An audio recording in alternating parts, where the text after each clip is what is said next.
Bonjour à tous. Cette vidéo vise à bousculer quelques idées reçues et à expliquer à mes compatriotes français, parce que c'est à elles qu'elle s'adresse en priorité.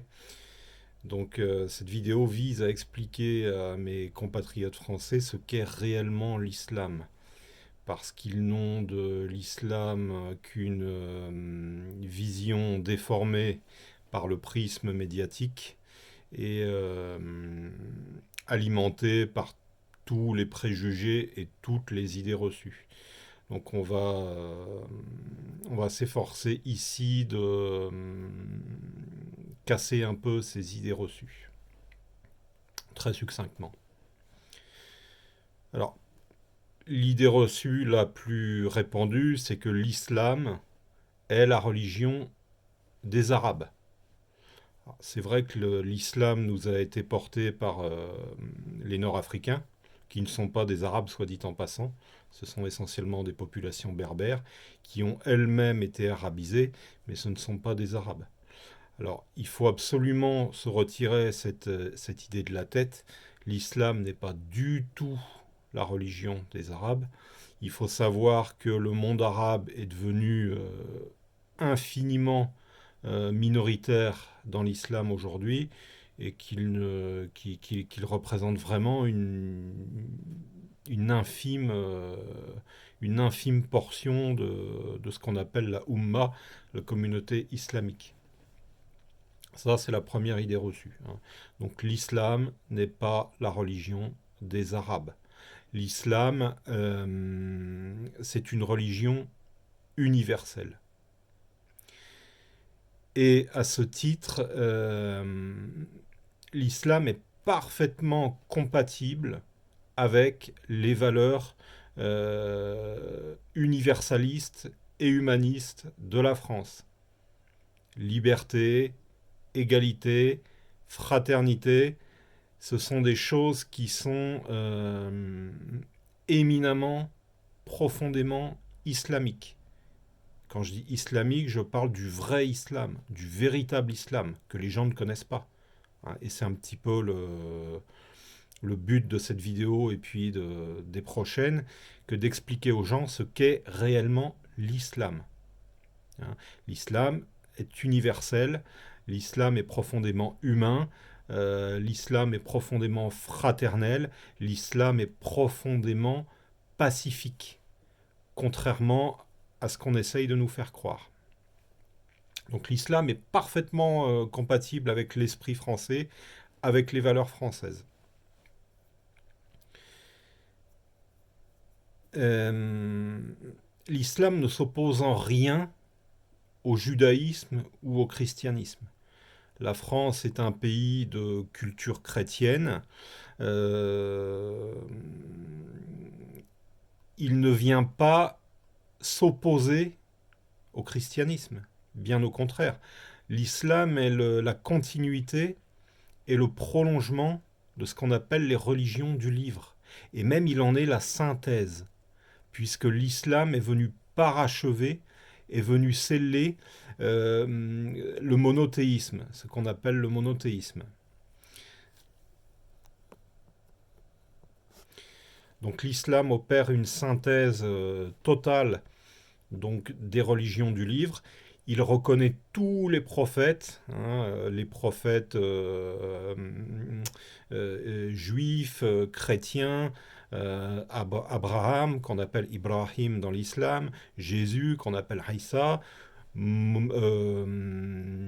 Moïse, qu'on appelle Moussa, tous les prophètes et tous les livres, la Torah, les évangiles, sont reconnus par l'islam. Et l'islam, bien compris, est la synthèse de toutes les religions. Ce qui fait qu'un musulman, par définition, est à la fois juif et chrétien. Donc il n'y a aucune opposition. Les musulmans ne sont pas en opposition avec les juifs ou les chrétiens. On n'est pas là pour se faire la guerre, au contraire. Et il faut savoir que l'islam, le musulman, n'a aucune obligation, ne doit pas chercher à convertir ce qu'on appelle Ahl al-Kitab, les gens du livre. Bien au contraire. Le musulman ne doit pas être prosélyte à l'égard des chrétiens ou des juifs. Voilà. Comme le dit un verset du Coran, Lakum dinukum waliyadin. À vous votre religion, à nous notre religion. Mais on n'est pas là dans une logique de conquête, de domination. Hein. Euh, Ceux qui se sentent bien dans leur religion, les juifs qui se sentent bien dans leur religion, les chrétiens qui se sentent bien dans leur religion, on n'est pas là pour chercher à les convertir. Si en revanche ils s'intéressent à l'islam, qu'ils le comprennent comme une synthèse de tous les livres qui ont été descendus, comme on dit, marhaba, bienvenue à eux.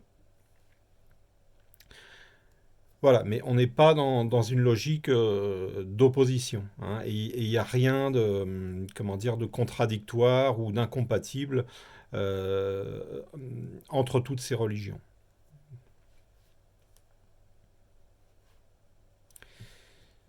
Alors, contrairement à l'idée reçue, l'islam n'est pas une religion, comment dire, agressive, conquérante, qui vise à envahir des territoires par la force. Hein.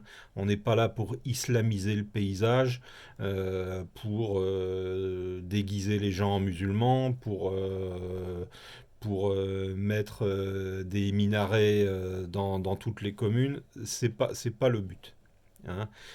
L'islam, c'est avant tout une démarche profondément spirituelle, individuelle, qui vise à chercher et à trouver sa propre lumière intérieure qu'on a au fond du cœur. L'islam, c'est un cheminement spirituel. L'islam n'est pas ce qu'on montre à la télévision. Ce qu'on montre à la télé est une image trompeuse pour éloigner, pour détourner les gens de la spiritualité, donc qui est, comme je l'ai dit, l'essence profonde de l'islam. Et donc non seulement les éloigner de la spiritualité, mais les maintenir de force dans un matérialisme consumériste le plus morbide. Et on voit bien que les gens qui dirigent le monde s'évertuent à détruire les religions et à éradiquer la foi et la spiritualité des cœurs des gens. Et cette perte de spiritualité contribue, on le constate, à l'explosion des troubles psy. Hein. On constate une explosion des névroses, des psychoses. Les gens vont de plus en plus mal parce qu'ils sont coupés justement de cette spiritualité. Tout humain a besoin de spiritualité pour son équilibre. Hein. Et le système, le paradigme actuel, cherche à couper les gens de spiritualité pour les rendre faibles, fragiles, dépendants du système. Donc ces logiques de destruction des religions, de diabolisation des religions, de calomnie des religions sont une stratégie. Il faut le comprendre. Euh, donc on doit s'éloigner de cette image du musulman arabe en djellaba, voire de l'image du musulman égorgeur. Donc comme je l'ai dit, on n'est pas là pour islamiser le paysage. L'islam, c'est quelque chose qui se vit intérieurement, comme on est.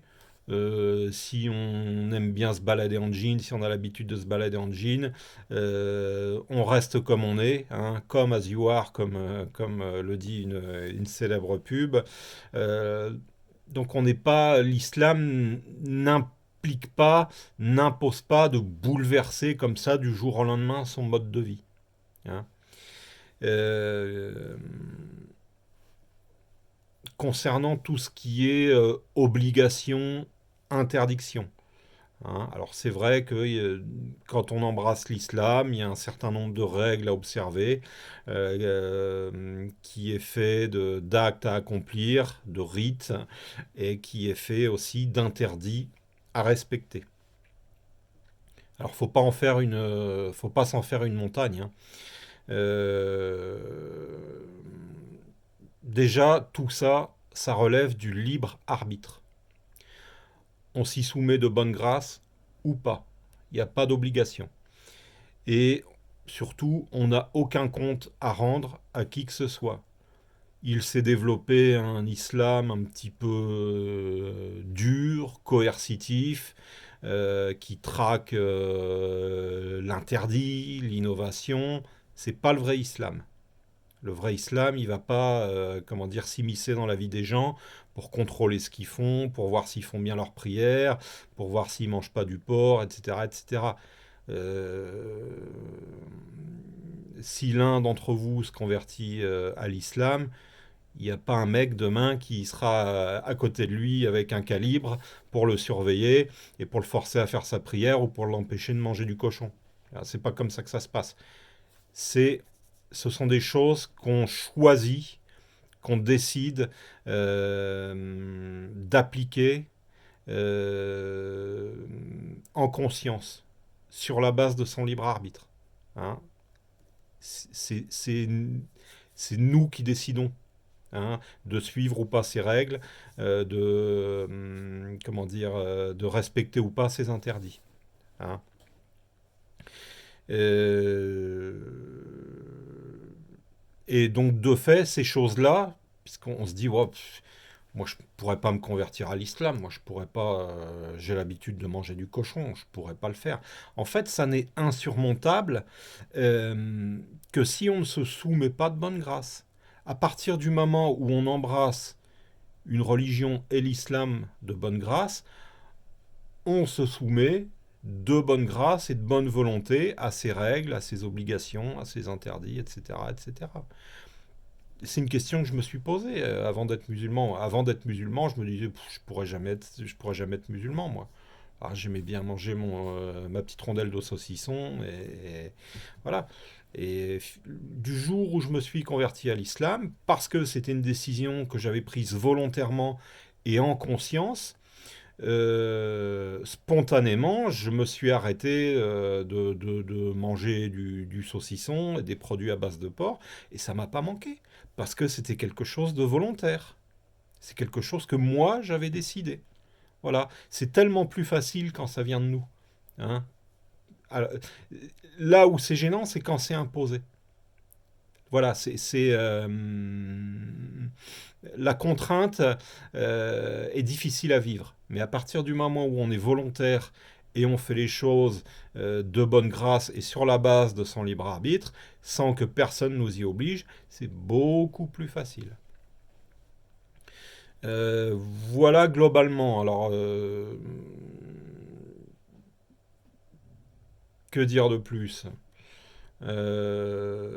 Donc, l'islam, c'est pas, je veux dire, on s'en fait une montagne, on en a une image terrible. On voit ça comme quelque chose de contraignant, de violent, d'agressif. C'est tout à fait le contraire. C'est tout à fait le contraire. Et si on comprend que l'islam est un cheminement intérieur et spirituel, que tout ce qui relève des apparences, la barbe, le voile, la djellaba, ça n'est que du vernis. Ça n'est qu'un vernis. Après, on porte la barbe si on a envie. Personne ne m'a obligé à porter la barbe. Ça, c'est des choses qui viennent après.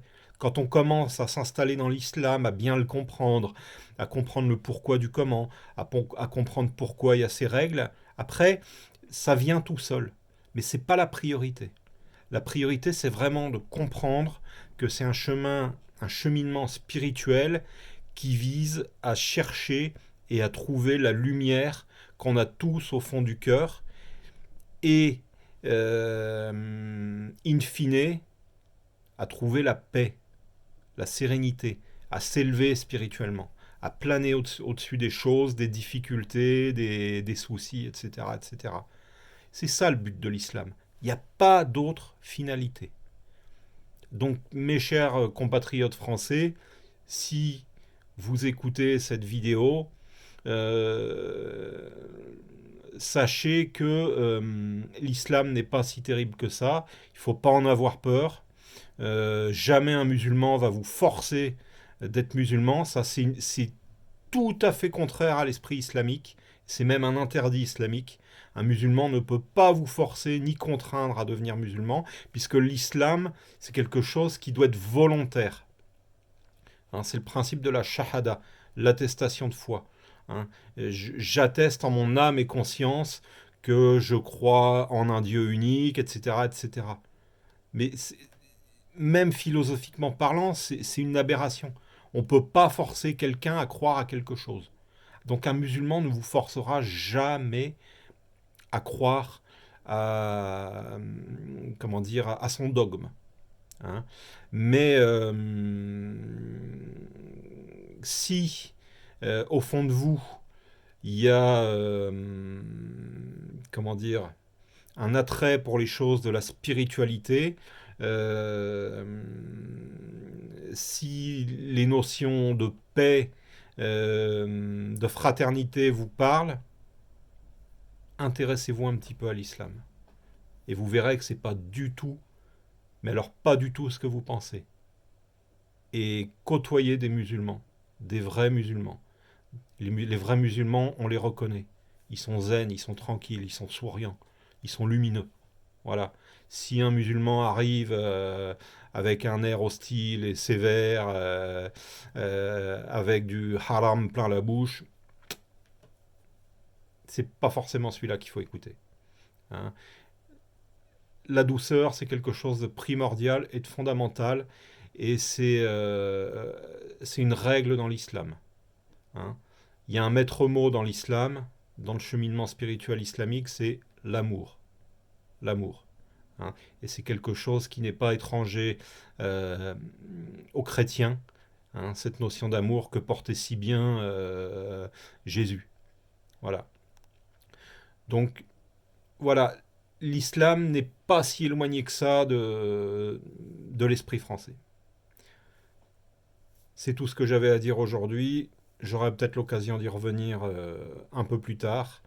Merci de m'avoir écouté. À très bientôt.